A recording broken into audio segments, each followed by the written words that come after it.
Bem-vindos a mais um episódio do Dime Podcast. Meu nome é Gabriel Duarte, eu vou ser o seu host. E hoje a gente vai falar sobre o nosso segundo livro da Bíblia, o Êxodo, o nosso terceiro episódio de estudos bíblicos. Gostaria que vocês ignorassem caso o microfone capte barulho de vento, já que eu decidi gravar esse episódio numa praça que tem aqui perto da minha casa. E eu acho esse lugar aqui muito bonito. Como de todo jeito eu vou ter que ler algumas coisas pelo meu celular, geralmente a gente coloca uma meia, né, em volta do celular para gravar, o truquezinho que eu aprendi com o Heitor. Só que no caso, como eu tenho que ler, né, algumas informações que estão no celular, de todo jeito pode ser que capte aí um pouquinho do som do vento. Vou pedir que vocês não reparem esses detalhes técnicos, senhoras e senhores. A gente está fazendo isso aqui de coração, é mais pelo conteúdo, beleza? Dito isso, eu humildemente agradeço a atenção de vocês, agradeço o seu tempo de você estar aqui escutando o que a gente tem para passar para vocês, beleza? Sem mais delongas, iniciando Êxodo, diria aí o livro mais enjoado que eu li até agora. O Êxodo, ele fica boa parte do tempo retratando a métrica dos rituais judaicos daquela época, né? Eles descrevem vestimentas, o templo. Tem uns 2 ou 3 capítulos que é só sobre a construção da arca, do compromisso que Javé faz com Moisés, que é a arca onde eles guardam, né, os 10 mandamentos, a vara. E tem um outro objeto sagrado que eles guardam lá, que agora eu esqueci. Essa arca, inclusive, que aparece no filme do Indiana Jones. Tem aí algumas referências pop dessa arca, né? Que eles, no filme do Indiana Jones, os nazistas querem pegar a arca para poder fazer maldade. Enfim, essa parte da Bíblia, ela também tem um contexto histórico, político muito forte, já que foi um tempo que marcou a escrita definitiva de como ficaria o Torá. Para quem não sabe, o Torá é o livro sagrado dos judeus, e esse Velho Testamento, boa parte do Velho Testamento que tem na Bíblia cristã também tem na Torá judaica. Bom, senhoras e senhores, sem mais delongas, vamos dar início à nossa análise da história bíblica. Eu queria pontuar com vocês dessa parte do Êxodo, para a gente passar pela história e depois eu fazer algumas pontuações extras, né? Diferentemente do episódio de Gênesis, que ficou um pouco mais comprido, ficou lá com só meia hora de duração. Eu vou tentar fazer diferente dessa vez, eu vou tentar fazer em 2 partes, que aí eu faço uma parte para poder estar falando da história em si, e eu uso a segunda parte para a gente falar um pouco mais detalhadamente e especificamente sobre os 10 mandamentos, ok? Então vamos lá, vamos dar início aí à história do Êxodo, sem ficar tão preso assim nas partes, né, da métrica ritualística judaica. Tem aquele blá blá blá de túnica tem que ser daquele jeito, a arca foi construída com não sei quantos centímetros. Isso aí mas são detalhes que os homens que gostam, né? Não tem nada a ver com a mensagem divina que tem na Bíblia. Muito bem, então. A nossa belíssima historinha começa da seguinte forma. Ela é a continuação de Gênesis, né? Os hebreus, depois que eles foram para o Egito, sob o comando de José, eles se multiplicaram e se tornaram muitos. Então, os egípcios, eles começaram a temer a quantidade de hebreus que tinha, porque surgiu um novo faraó, e aí vocês têm que ver que em alguns momentos aqui o faraó vai ser descrito como rei do Egito, e em outros momentos ele vai ser descrito como faraó. E nos textos que ele é descrito como rei do faraó, geralmente é para fazer desdém do cargo dele. A Bíblia tem umas coisas engraçadas. Bom, como que eu sei disso, né? Só pontuando, né? Tipo, beleza, campeão, como é que você sabe disso? É porque tem as notas de rodapé nessa edição aqui que eu comprei, a Bíblia da edição pastoral. Ela vem com umas notas embaixo, dando contexto histórico e também explicando algumas simbologias. Então essa aí não é uma análise só minha, beleza? Pega assim, faça um resumão mais gostosinho, mais macio, porque eu acho interessante, né? A ideia toda desse projeto da gente falar dos livros bíblicos é justamente para trazer a contextualização da mista para a realidade cristã, já que a maioria das igrejas e das religiões tem um problema sério com a Bíblia de querer levar ela muito ao pé da letra. E sempre me incomodou, porque eles só levam algumas coisas ao pé da letra. Já repararam? Outras coisas eles não, é da época, ou não significa bem isso. Mas aí tem outras que são literais, é uma bagunça. Na minha opinião, uma hipocrisia, né? Serve aí de controle. Mas não tô aqui para falar das outras religiões, tô aqui para falar da minha doutrina, da minha visão. Beleza? Bom, então o novo faraó, ele tem medo da quantidade de hebreus que tem no Egito, porque a quantidade de hebreus já superou a quantidade de egípcios. E antigamente, ainda hoje, né, a gente tem muito disso, mas antigamente, principalmente, isso era mais intrínseco da sociedade, a lei dos números, né? Quanto mais pessoas você tem, mais poderoso você é. Quanto mais pessoas sob o seu comando você tem, mais poderoso você é. Não à toa que durante a Segunda Guerra Mundial a gente teve aí os movimentos, né, de querer juntar os povos que tinham a mesma origem. Por exemplo, da Alemanha chamou pan-germanismo, da Rússia chamou pan-eslavismo e assim por diante. Teve esse sentimento de juntar os povos que tinham origens comuns. E aqui na Bíblia, imagina se a gente está falando aí de 100 anos atrás, menos de 100 anos atrás, imagina aí há quase 3.000 anos atrás, 2.500 anos atrás, por aí. Bom, muito bem então. O faraó, ele começa a abusar dos hebreus e utilizar do trabalho escravo deles. E então o faraó, ele começa a ordenar que sejam feitos, que os homens que nascessem dos hebreus fossem sacrificados e só as mulheres fossem deixadas vivas. Porque mulher, durante muito tempo da história, é tratado mais como um gado parteiro. Mulher, ela serve basicamente para reproduzir.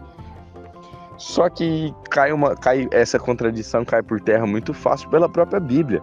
Se você for analisar das histórias bíblicas como um todo, as perguntas mais interessantes e mais profundas são sempre feitas por mulheres, nunca por homens.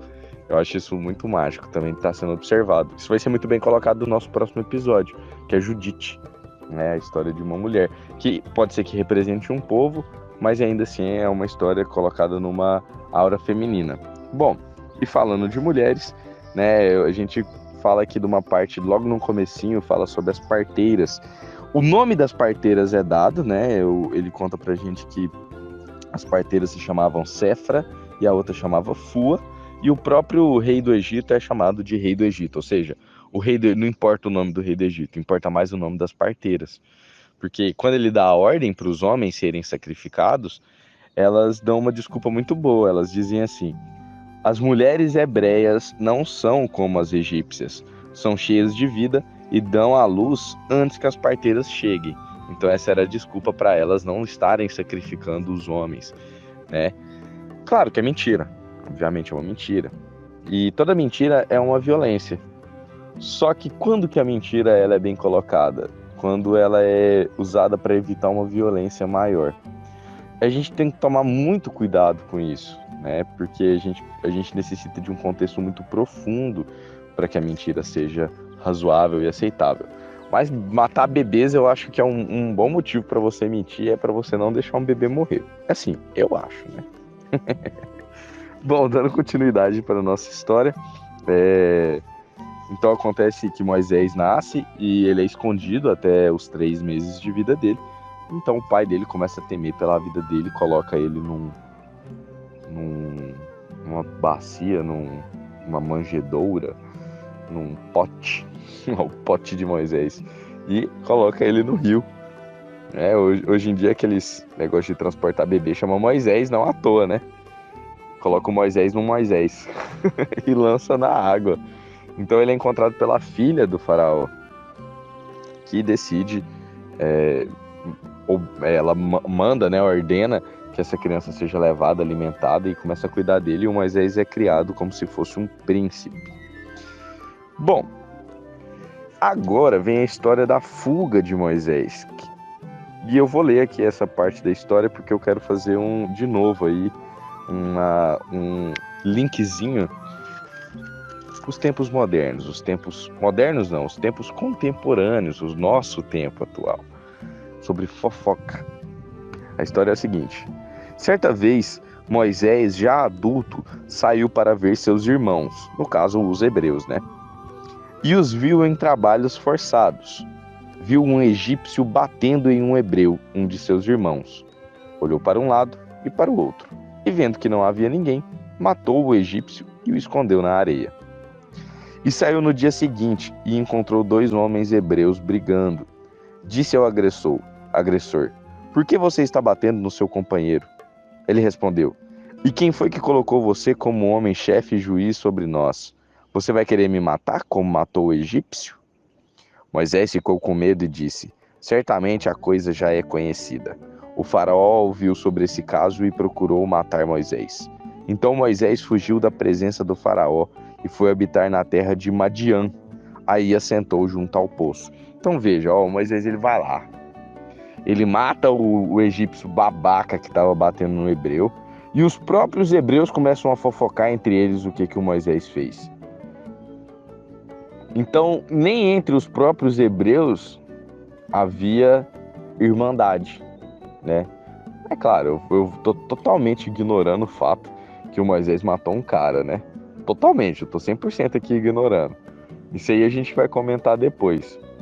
Mas, veja, nem entre os próprios hebreus tem irmandade.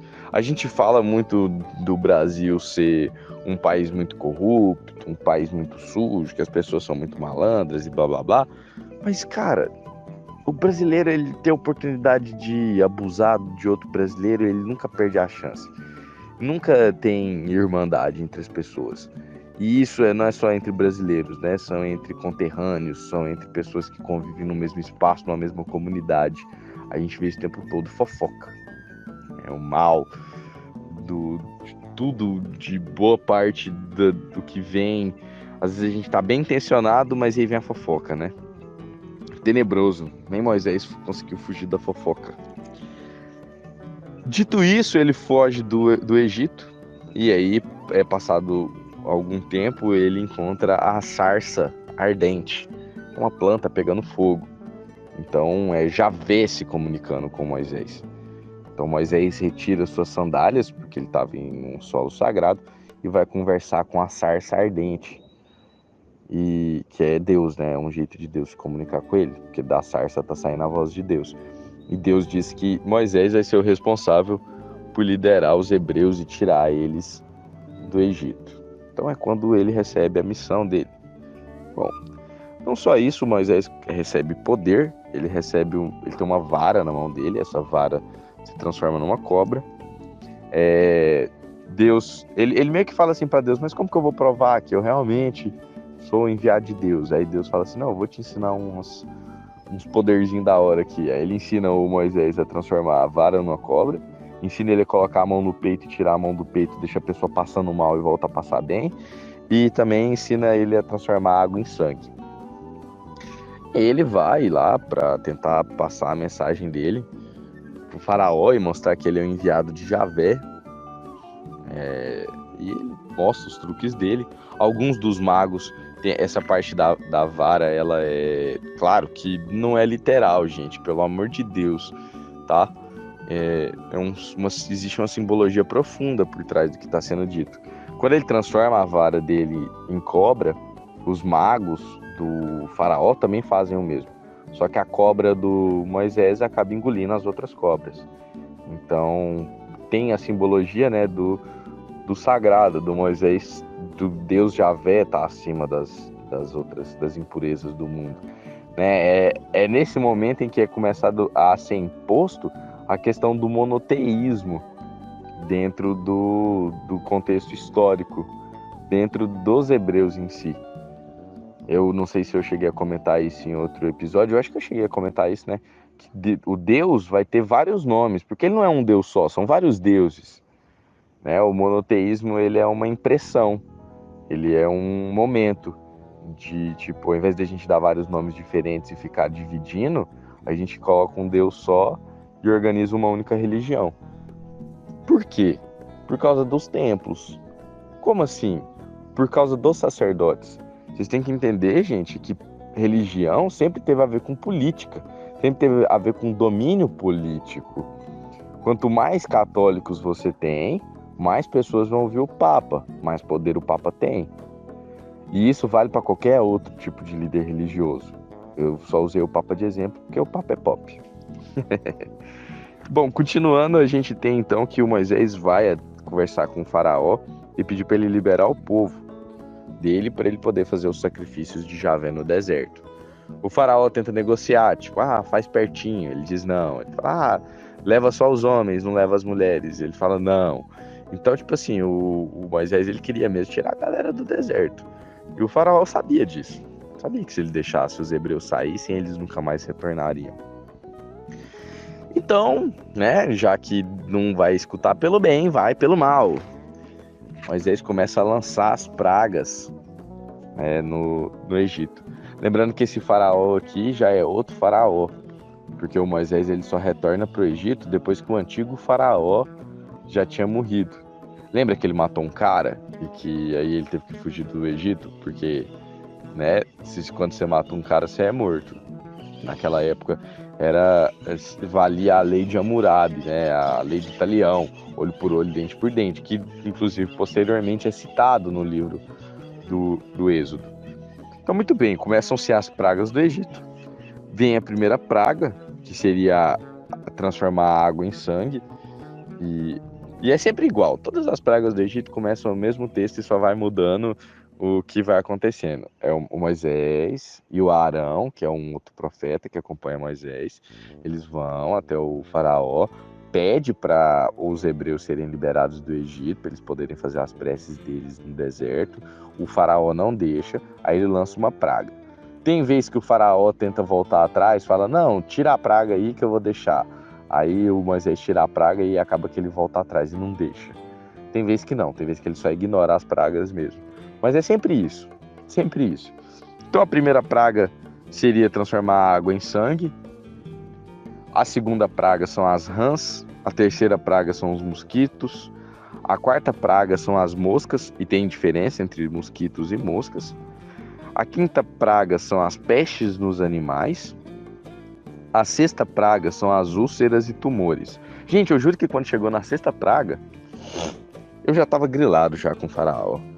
Pensei, gente, mas que o faraó não deixa esse povo ir embora? Deixa ir embora. Olha o tanto de desgraça que tá acontecendo. O cara não deixa. E aí me veio na minha cabeça, assim, a questão do apego, né? A gente tem um ego, um apego muito grande. E muitas vezes a gente sabe que a gente tá tendo uma prática que tá fazendo mal pra gente, mas a gente fica naquele apego, e não deixa ir, fica aquele apego. Cara, tá descendo as 10 pragas do Egito na sua cabeça, mas você olha pra aquilo e fala, não vou deixar, não vou liberar, não vou desapegar, eu quero, é meu, me pertence, tá te fazendo mal, mas não, me pertence, é meu, eu quero. Enfim. Sexta praga foram as úlceras e tumores. Aí, como se não fosse o suficiente, né? Porque assim, até as pestes dos animais eu tava até de boa. Tipo assim, dava pra ignorar. Mas aí a galera começou a ficar doente, eu já começo a achar tenso. A sétima, chuva de pedras. Literalmente cai meteoro. Mas também não foi suficiente. A oitava praga foram os gafanhotos. E gafanhotos são tenebrosos porque eles comem plantações, ou seja, eles têm a ver com a fome. A nona praga são as trevas, que o Egito cai em escuridão. E a última das pragas, que aí, né, pelo amor de Deus, se não nada disso aí funcionou, veio a morte dos primogênitos. Então é só depois que o filho do faraó morre que ele realmente aceita aí a partida dos hebreus do Egito. Depois disso aqui, a história ela fica muito rápida. muito resumida, e depois a gente cai naquele loop infinito de ficar descrevendo roupa, ficar descrevendo a arca, ficar descrevendo ritual, ficar descrevendo os templos. Então, a partir de agora, a história fica muito mais massificada, arrastada, né? Mas quais são os pontos que eu quero trazer aqui para vocês? Os 10 mandamentos eu vou deixar para falar na parte 2, porque eu vou falar só dos 10 mandamentos. Então agora aqui a gente vai finalizar mesmo partindo do contexto da história. Nesse momento que eles estão no deserto, fala-se sobre a necessidade da fé, porque muitas vezes eles estão passando por dificuldade, então eles vão lá e vão encher o saco do Moisés. Ô Moisés, você tirou a gente lá do Egito, beleza que a gente era explorado, mas lá pelo menos a gente tinha pão, a gente tinha água, não tinha doença. Porque o povo tá com fome, tá com sede, tá doente. Aí ele ia lá e organizava, porque era a fé, né? Às vezes você tinha que esperar, era questão de paciência, de se organizar. E agora chega a parte mais interessante desse momento final de Êxodo, que é quando eles começam a falar sobre a necessidade de leis, né? As leis finalmente são citadas aqui nesse momento, porque por mais que antes falasse um pouco rapidamente da necessidade de você ter um código do que você pode fazer e do que não pode fazer, esse é o primeiro instante da Bíblia onde se tem um registro por escrito do que realmente pode e não pode. Então lá eles falam sobre indenização, eles falam sobre o casamento, eles falam sobre os bens, sobre emprestar, tudo. E é citada também, aqui nesse momento, é citada a lei de Talião, o famoso olho por olho, dente por dente. E é interessante de você ver que tem essa necessidade, né? Quando a gente vai falar sobre leis, a gente sempre está batendo em cima da ética e da moral. E é daqui que parte a ética e a moral que vai fundamentar as nossas leis até hoje. A nossa Constituição é fundamentada nesse raciocínio do que é certo e do que é errado. E aí aqui é onde a gente esbarra os 10 mandamentos, que seria aí a parte final do que eu quero comentar com vocês. A gente encerra por aqui a parte 1. E eu queria pontuar a máxima desse episódio. Eu quero que vocês peguem tudo que vocês escutaram nesse episódio e joga fora. Esquece e escuta a parte 2, beleza? Porque no fim das contas, o que realmente importa é a parte 2. São os 10 mandamentos. É a lição, pra mim, do Velho Testamento. Eu acho difícil a gente esbarrar numa mensagem mais importante do que os 10 mandamentos. Pode ser que eu mude de ideia, né, ao longo que eu for gravando os episódios. Mas para mim vai ser difícil a gente esbarrar em algo mais importante que os 10 mandamentos. Então, mais uma vez eu agradeço a sua audiência. Você chegou até aqui no episódio, significa que você realmente está gostando de acompanhar. Fico muito feliz da gente estar tendo um crescimento produtivo, de você estar tendo essa oportunidade, não para concordar nem para discordar do que eu estou falando, mas para refletir, né? Porque isso aqui é para refletir. Não importa muito o que eu estou dizendo, importa mais o que está passando aí dentro da sua cabecinha e como que você está interpretando a mensagem que está sendo dita, beleza? Eu agradeço demais a sua audiência, nós do Daime Podcast fazemos isso aqui tudo de coração. E eu te aguardo lá no episódio 2. Curte aí, comenta, compartilha. Não esquece de dar aquela forcinha pra gente. Segue a gente lá no Instagram, beleza? Um beijão e até o próximo episódio.